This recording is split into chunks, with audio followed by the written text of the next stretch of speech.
அனைவருக்கும் வணக்கம்பா. தமிழச்சி அனுசூயா கற்பது தமிழிலிருந்து. இந்த பதிவில் நாம் காண இருப்பது தமிழ் இலக்கிய வினா விடைகளினுடைய தொடர்ச்சி. குறிப்பாக இஸ்லாமிய தமிழ் சிற்றிலக்கியத்தினுடைய வினா விடைகள் பார்த்து வருகின்றோம். அதனுடைய தொடர்ச்சியாக இந்த பதிவு அமைகின்றது. புதிய தகவல்கள் இருக்கின்றன.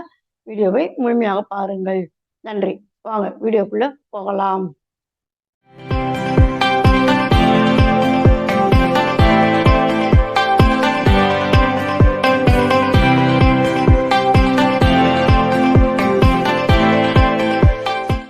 என்றே இயற்றப்பெற்ற இஸ்லாமிய தமிழ் இலக்கியங்கள், மாலை இலக்கியங்கள்.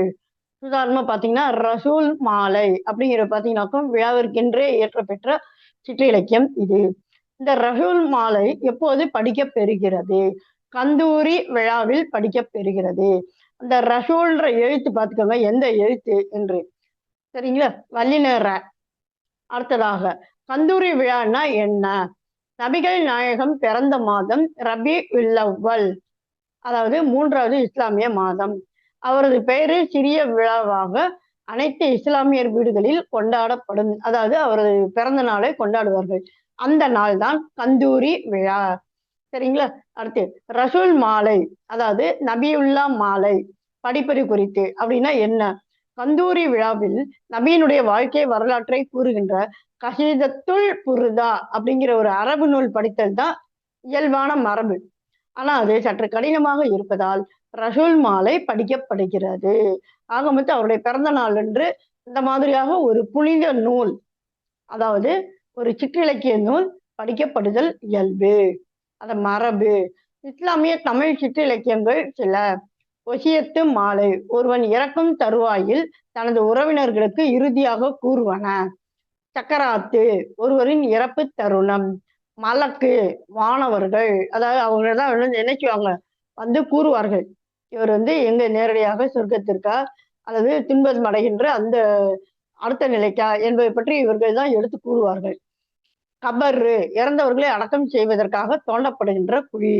பறக்கத், முழங்கால் இடுதல். மவுத்து, இறப்பு. கியாமம், இறுதி நாள். சரிங்களா? இனி அடுத்த வினா. படைப்போர் என்பது நம்ம நேற்று பார்த்த 5 வகையான இலக்கியங்கள், அதாவது படைப்போர், முனாஜத்து, கிசா, நாமா, அந்த மாதிரி பார்த்தோம். அதுல படைப்போர்னா என்ன? வார் பேலட் என்பதன் இலக்கண கூறுகள் இதில் பெரும்பாலும் இருக்கும். முஸ்லிம்களுக்கும் முஸ்லிம் ஏகத்துவ இறை வழிபாட்டு கொள்கை உடையவர்களுக்கும் இடையே நடந்த போர் பற்றி கூறுவதுதான் இந்த படைப்போர் என்னும் இலக்கியம். தமிழின் பரணிக்கு இணையானது. தமிழின் பரணி இலக்கியத்தில் உள்ள போர் பாடியது மட்டுமே எடுத்து இஸ்லாமிய தமிழ் புலவர்கள் பாடுவார்கள். ஆமா, அப்படின்னா என்னங்கம்மா? நம்ம பரணி இலக்கியத்துல பார்த்திருப்போம், பேய் பாடியது, காளி பாடியது, கூலி பாடியது, அந்த மாதிரி நம்ம இது பண்ணுவோம். ஆனா அவங்க என்ன செய்வாங்க அப்படின்னு சொல்லி சொன்னா, இந்த பேய் பாடியது, காளி பாடியது, இதெல்லாம் விட்டு விட்டு இந்த போர் பாடியது அப்படிங்கிற அந்த ஒரு பிரிவை மட்டுமே எடுத்து தம்முடைய இலக்கியத்தில் படைப்பார்கள். படைப்போர் என்னும் அந்த சிற்று இலக்கியத்தில் படைப்பார்கள். அடுத்ததாக இஸ்லாமிய பெரியோரின் வாழ்க்கையை அறிய உதவும் சிற்றிலக்கியம் முனாஜத். கிசா என்பதன் அடிச்சொல் என்ன? கசஸ் அப்படின்னாக்கும் கதை சொல்லுதல் என்னும் பொருள். கிசாவின் இலக்கிய வடிவம் செய்யுள் வடிவில் இருக்கும், உரைநடை வடிவில் இருக்கும். செய்யுள் மற்றும் உரைநடை இரண்டும் கலந்த வடிவிலும் இந்த கிசா என்பது இருக்கும். அதாவது கதை கூறுதல் இலக்கியம் இருக்கும். இஸ்லாமிய தமிழ் சிற்றிலக்கியத்துள் அதிசய புராணம் என்று கூறப்படும் நூல் எது? 1000 மஸ்அலா, அதாவது மதுரை வண்ண பரிமள புலவர் எழுதிய நூல் இந்த நூல். அது இஸ்லாமியர்களுடைய தமிழ் சிற்றிலக்கியத்துள் அதிசய புராணம் என்று பாராட்ட பெறுகின்றது. மசலா நூல்களில் எவை இடம்பெறா? கற்பனைகள் இடம்பெறாது. வெறும் உண்மை என்னவோ அந்த உண்மை கருத்துக்கள் மட்டுமே இடம்பெறுகின்ற நூல் மசலா நூல். தொங்கல் என்னும் செய்யுள் வகை குறித்து. அறுசீர் கழில் நெடிலடி ஆசிரிய விருத்தத்தால் பாடப்பெறும் செய்யுள் வகை தொங்கல் என்று கூறப்பெறும். தமிழ் நூல்களில் காணப்பட்டாலும் நம்ம தமிழ்லயே பார்த்திருக்கோம், அறுசீர் கழில் நெடிலடி ஆசிரிய விருத்தம் அப்படின்னு பார்த்திருக்கோம். இருந்தாலும் அது தமிழ் நூல்களில் அவ்வாறு தொங்கல் என்று கூற மாட்டார்கள். இஸ்லாமிய இலக்கியத்தில் மட்டுமே தொங்கல் என்று வழங்க பெறுகிறது. சரிங்களா? அடுத்து நாமா இலக்கிய வகைகளுள் சிறந்தது. 100 நாமா, அதாவது 100 நாமா, 100 ஒளியின் அர்த்தம். சரிங்களா? இது தொங்கல் என்னும் செய்யுள் அமைப்பால் பாடப்பெறுவது. 200க்கும் மேற்பட்ட தொங்கல் பாக்களை உடையது. முழு உலகமும் படைக்கப்பட்ட முறையை கூறுவது இந்த நாமா இலக்கியம். குறிப்பாக இந்த நூர்நாமா, ஒளியினால் உலகம் படைக்கப்பட்டது என்று கூறுகிறது இந்த சிற்றிலக்கியம். சரிங்களா? அதாவது நூர்நாமா என்னும் சிற்றிலக்கியம். இஸ்லாமிய தமிழ் அறிஞர்கள் பாடியுள்ள சிற்றிலக்கிய வகைகள்: கலம்பகம், அந்தாதி, ஆற்றுப்படை, கோவை, மாலை, சதகம், திருப்புகழ், கீர்த்தனம், கும்மி, சிந்து, தாலாட்டு, ஏசல், குறவஞ்சி, பிள்ளைத்தம். அப்ப நம்முடைய தமிழ் மொழியில் இருக்கின்ற சிற்றிலக்கிய வகைகள் பெரும்பாலும் எல்லாமே இவங்களும் பார்த்தீங்கன்னா இஸ்லாமிய தமிழ் அறிஞர்களும் பாடியிருக்கின்றார்கள். சரிங்களா? அடுத்து, முனாஜத்து பாடல்களில் வழு அமைதி என்பது எவ்வாறு அமைகின்றது? அதாவது இலக்கண வழுக்கள் அங்கே காணப்படும் அப்படின்னு நம்ம சொல்றோம். ஆனா அவங்கள பொறுத்த வரைக்கும் இந்த இலக்கண வழுவாக ஏற்றுக்கொள்ள மாட்டார்கள். அதாவது அப்படின்னா என்ன அப்படின்னா, இப்ப நம்ம தமிழ் மொழியில பார்த்தீங்கன்னா உயிர்மெய் எழுத்து ங, ட, ல, அடுத்து ழ, ர, ந, ந இதெல்லாம் வந்து மொழி முதல்ல அமையாது. அப்படி அமைந்தால் அது வந்து இலக்கண வழுன்னு சொல்லுவோம். உதாரணமா இப்ப டம்ளர், லட்சியம், இது வந்து பிறமொழி சொற்கள் நம்ம சொல்லுவோம். அப்போ பொருளுக்கு ஏற்ப அதற்கு முன்னால அ, இ, உ ஆகிய எழுத்துக்களை நம்ம சேர்த்து எழுதுதல் நமக்கு மரபு. இப்ப ராமன் நம்ம சொல்ல மாட்டோம், அதுல ஈ போட்டு ராமன் சொல்லுவோம் இல்லைங்களா? லன்னு சொல்லி சொன்னா லட்சியம், ஈ போட்டு சொல்லுவோம். அது மாதிரி லட்சியம் அப்படின்னு சொல்லி சொன்னோம்னாக்க ஈ போட்டு எழுதுனா நேர்மறை பொருள் லட்சியம். இதே அலட்சியம் அப்படின்னு சொல்லி சொன்னா எதிர்மறை பொருளை தரும். அப்போ இந்த மாதிரியாக அமைவது நம்முடைய தமிழ் மொழியில் இது. இந்த மாதிரியான எழுத்துக்கள் வந்து இந்த எழுத்துக்களை கொண்டுதான் அமையணும். இந்த மாதிரி அமைந்தா அது பிறமொழி சொற்கள், இவையெல்லாம் இலக்கண வழுக்கள் அப்படின்னு நம்ம தமிழ் மொழியில சொல்கின்றோம். ஆனால் இஸ்லாமிய மொழியில் அவ்வாறு கூற மாட்டார்கள், வலுவாக கருத மாட்டார்கள்.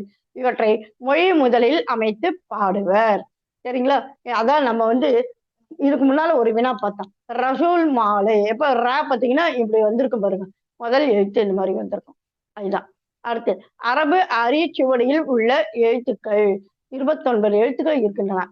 உதாரணமாக 10வது எழுத்து ரே, 18வது எழுத்து ஐன், 23வது எழுத்து ல, கடைசி எழுத்து அரிச்சுவடியினுடைய கடைசி எழுத்து பார்த்தீங்கன்னாக்கும் ஏ என்பது அமைகின்றது. சரிங்களா? வரலாற்று தொடர்பு இல்லாத இஸ்லாமிய கிசாக்கள் என்னென்ன? காளியாருக்கும் கல்லனுக்கும் நடந்த கிசா, பிறகு வெட்டியார் கிசா, காளிகோரி கிசா, கபன் கள்ளன் கிசா, குலே பகாவலி கிசா. இந்த ஒவ்வொன்றும் பார்த்தீங்கன்னா ஒவ்வொரு விதமான கதையினை கூறுகின்றன. அவை வரலாற்று தொடர்பில்லாதவை. இந்த கதைகளின் மூலமாக என்ன செய்வாங்க அப்படின்னு சொல்லி சொன்னா, மனிதர்களுக்கு பாடத்தை உணர்த்துவதற்காக இந்த மாதிரியான கிசா நூல்கள் இருக்கின்றன. அதனாலதான் வரலாற்று தொடர்பு கிடையாது. ஆனா மனிதனுக்கு அறநெறி ஊட்டக்கூடிய கதைகள். சரிங்களா? அதாவது நிற வேற்றுமையை, சரிங்களா, நிற வேற்றுமையை தவிர்க்க எழுந்த நூல் எது? காளிகோரி கிசா. ஆமா அப்படின்னா என்னங்கம்மா? நிற வேற்றுமை அப்படின்னு சொல்லி சொன்னோம்னாக்கும் இப்ப ஜாதி சமயம் அந்த மாதிரி எல்லாம் இருக்கு. நிறம் சொல்லும்போது கருப்பு, சிவப்பு, வெள்ளை அப்படிங்கிற நிற வேற்றுமை இதெல்லாம் வெளிநாடுகள்ல நம்ம நிறைய பார்க்கலாம். அங்க பாத்தீங்கன்னாக்கும் இந்த வெளிநாடுகள்ல இருந்து வருகின்றவர்களும், அதாவது இவங்களுடைய சமயம் அப்படிங்கிற போது அரபு நாடுகள்ல இருந்து அப்படி இருக்கிறவங்க, இப்ப பாத்தீங்கன்னா காளி அப்படின்னாக்கா கருப்பு நிறத்தில் இருக்கின்ற பெண். ஓரி அப்படின்னு சொல்லி சொன்னோம்னா சிவப்பு நிறத்தில் இருக்கின்ற பெண். அவங்களுடைய இதுல அப்போ ஒரு காலகட்டத்துல என்ன செஞ்சாங்க அப்படின்னாக்கும், கருப்பு நிறத்துல இருக்க பெண்ணை திருமணம் செய்து கொண்டால் வீட்டுல வந்து செல்வம் மிகும் அப்படிங்கிற ஒரு இது வந்து கருத்து வந்து உலாவியது அவர்களுக்குள்ள. அப்ப இந்த கோரி என்கிற அந்த இனத்து பெண்கள் இல்லையா, அந்த நிறம் கொண்ட பெண். அப்ப இந்த மாதிரியான ஒரு கருத்து வேற்றுமையை, அதாவது இந்த நிற வேற்றுமையை குறிப்பது அப்படியெல்லாம் கிடையாது. நிற வேற்றுமை பார்க்க வேண்டாம். எந்த ஒரு பெண்ணாக இருந்தாலும் சரி, அது சரியானதா, நம்முடைய இஸ்லாமிய இது வீட்டிற்கு இருக்கின்ற செல்வம் வளரும் என்று உணர்த்துவதற்காகவே எழுந்த நூல் இந்த காளிகோரி கிசா என்பது. இந்த கிசா நூல்ல பாத்தீங்கன்னா இது கதை நூல் தானே. பாத்தீங்கன்னா இந்த கருப்பு நிற பெண்ணுக்கும் சிவப்பு நிற பெண்ணுக்கும் இடையே ஏற்படுகின்ற சின்ன சின்ன போராட்டங்கள் எல்லாம் என்ன அப்படிங்கிற மாதிரி இந்த நூல்ல சொல்லியிருப்பாங்க. ரொம்ப அருமையா இருக்கும் இந்த நூல். சரிங்களா? ஆக மொத்தம் இந்த நூலுடைய கருத்து என்ன அப்படின்னாக்கும், இந்த நிற வேற்றுமையை தவிர்ப்பதற்காக எழுந்த நூல். அடுத்து, பர்லு என்பது, இதனை பர்லு என்றும் அழைப்பார்கள். இஸ்லாத்தில் கடைபிடிக்க வேண்டிய கட்டாய கடமைகள் இருக்கின்றன. அவை 5. அவை என்னென்ன? இறை நம்பிக்கை, தொழுகை, நோன்பு, ஜகாத், ஹஜ் கடமை. இவற்றை எல்லாம் கூறுவதுதான் பருளு என்பது. அதனை பர்லு என்றும் அழைப்பார்கள். சரிங்களா? இறை வழிபாட்டு கொள்கையான தொழுகை மட்டுமே கொண்ட முழுமையான சிற்றிலக்கிய நூல் எது? இர்ஷாது நாமா. இஸ்லாமிய தமிழ் அறிஞர்கள் இயற்றிய கலம்பகங்கள்: மக்கா கலம்பகம், மதீன கலம்பகம், திருமதீன கலம்பகம், பதாயுகு கலம்பகம், ஓலீர் கலம்பகம், திருக்கோட்டாற்று கலம்பகம், திருபகுதாது கலம்பகம். சரிங்களா? இஸ்லாமிய தமிழ் சிற்றிலக்கியத்தில் ஒன்றான ஆற்றுப்படை நூல் எது? புலவர் ஆற்றுப்படைன்னு ஒரு நூல் இருக்கின்றது. அது குலாம் காதிர் நாவல் அவர்கள் இயற்றிய நூல். இவர் இந்த குலாம் காதிர் நாவலர் என்பவர் யார் அப்படின்னு சொல்லி சொன்னோம்னாக்கும், 4ஆம் தமிழ் சங்கத்தை சேர்ந்த புலவர். இது சாதாரண புலவர் ஆற்றுப்படைன்னு சொல்லி சொன்னோம்னாக்கும் 2 வகையான நூல்கள் இருக்கின்றன. அப்ப அதுல ஒரு நூல் இவர் எழுதிய நூல். சரிங்களா? இஸ்லாமிய நெறிக்கு உட்பட்டு இயற்றப்பெற்ற கோவை நூல்கள் என்னென்ன? கோவை நம்ம நேத்தே பார்த்தோம். கட்டளை கலித்துறை என்றாலும் அகப்பொருளை கொண்ட, அகப்பொருளின் தலைவன் தலைவி அப்படின்னு நம்ம பார்த்தோம். அது இல்லாம வெறும் இறைவனை மட்டுமே கொண்டு அமைக்கப்படுகின்ற நூல் என்று நம்ம பார்த்தோம். சரி, அந்த மாதிரி இஸ்லாமிய நெறிக்கு உட்பட்டு இயற்றப்பெற்ற கோவை நூல்கள்: பல்சந்த மாலை கோவை, மும்மணி கோவை, பதானந்த கோவை, ஆச்சார கோவை, கொள்கைமணி கோவை, மக்கா கோவை, செய்கு தம்பி பாவலரின் கோவை, ஷம்சுத்தாசின் கோவை, முகமது காசிம் பொன்மொழி கோவை, விஜயன் அப்துல் ரகுமான் அகப்பொருள் பலதுறை கோவை ஆகிய நூல்கள்லாம் இஸ்லாமிய நெறிக்கு உட்பட்டு இயற்றப்பெற்ற கோவை நூல்கள் ஆகும். சரிங்களா? அடுத்து, இஸ்லாமிய தமிழ் அறிஞர்கள் கூறும் திருப்புகழ்னா என்ன? நபிகள் அல்லது இறைநேச செல்வர்களை புகழ்ந்து பாடுகின்ற புகழ்ச்சி பாடல்கள் தான் அவர்களை பொறுத்தவரையும் அது திருப்புகழாக கருதப்படுகின்றது. சரிங்களா? நம்ம சாதாரண திருப்புகழ் அப்படின்னு சொல்லி சொன்னோம்னா தமிழ் மொழியில அருணகிரிநாதர் முருகன் மீது பாடிய பாடல்கள் திருப்புகழ் அப்படின்னு சொல்லி நம்ம பார்த்திருக்கோம். இதுல பாத்தீங்கன்னாக்கும் இஸ்லாமிய சமயத்துல நபிகள் அல்லது இறைநேச செல்வர்கள், அதாவது இறைவனால் அனுப்பப்பட்ட, இறைவனுக்கு விரும்புபவர்கள் என்று பொருள். ஆக இந்த இவர்கள் இருவர் மீது பாடப்படுகின்ற புகழ்ச்சி பாடல்களே திருப்புகழ் எனப்படும். இஸ்லாமிய அடிப்படையில் ஞானகும்மி பாடல்களை பாடியவர்கள் யார்? சூஃபியாக்கள். அந்த சூஃபியாக்கள்லாம் யார் அப்படின்னாக்க மெய்ஞான புலவர்கள். அதாவது அந்த அறிவினை, பேரறிவு, இன்பம் அப்படின்னு சொல்லி சொல்லுவோம். அந்த மெய் ஞானத்தை உணர்ந்த புலவர்கள் தான் சூஃபியாக்கள் அப்படின்னு சொல்லி சொல்லுவாங்க. அது பார்த்தீங்கன்னாக்கா இந்த இஸ்லாமியர்கள் நிறைய பேர் பார்க்கலாம். அவர்களுடைய திருநெற்றியில பார்த்தீங்கன்னாக்கா சிறிய கருமை நிறத்துல ஒரு இது இருக்கும்.